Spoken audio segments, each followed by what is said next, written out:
Another venue that's not a tea room serving a respectable afternoon tea, and another star rating that hinges on the price. More on that at the end.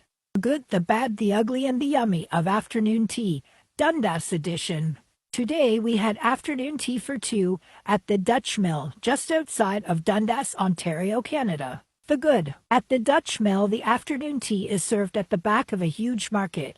It is jam-packed with all the possible gifts you can think of, and then tucked away at the very back they'll set up a table for you, away from all the busy, to have afternoon tea. On to the bad. Nothing was particularly bad, but I'm not sure I really consider this a tea room. For example, the tea is served in tea bags. There's no real tea menu to speak of. The server just kind of gave us some options and we chose. But I really did like how the matching teapots and teacups were. They were contemporary and quite cute. I liked them. The scone was not my favorite. It was cinnamon, but the flavor was a little bit off. It was served with raspberry jam and a dessert topping. It really didn't work well for the scone. But you know what it worked for? The fruit. It was literally the cream cheese and icing sugar dessert dip that my aunt brings to all the family functioned. The ugly. Again, nothing was particularly ugly here.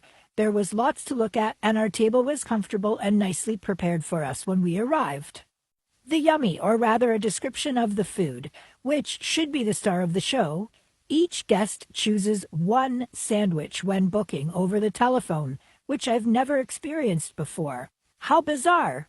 We chose one cucumber cream cheese and one chicken salad sandwich. Each guest is served the entire sandwich, like 4/4. So you could each half of that and have two flavors. Overall, nothing about this tea was dainty. The second tier was huge pieces of fruit, as I already mentioned, and the top tier was the scones and the sweets. Each guest got one smallish scone, not my favorite, and one huge butter tart, one lemon square cake, and one date crumble square. I didn't try the date square because, well, no thank you. So the food was decent, but it was definitely not dainty, not fancy, and pretty lacking in variety, I'd say. Overall, this is not a classic tea room, but rather a country market that serves a secret afternoon tea. It's not fancy, but it's decent, and I'd bring my grandma here. And my star rating is very much impacted by the price. At only $28 per person, this is a very approachable tea experience. I've definitely had worse teas at a higher price point. So, given all this, my queen of afternoon tea rating is 3 out of 5 stars.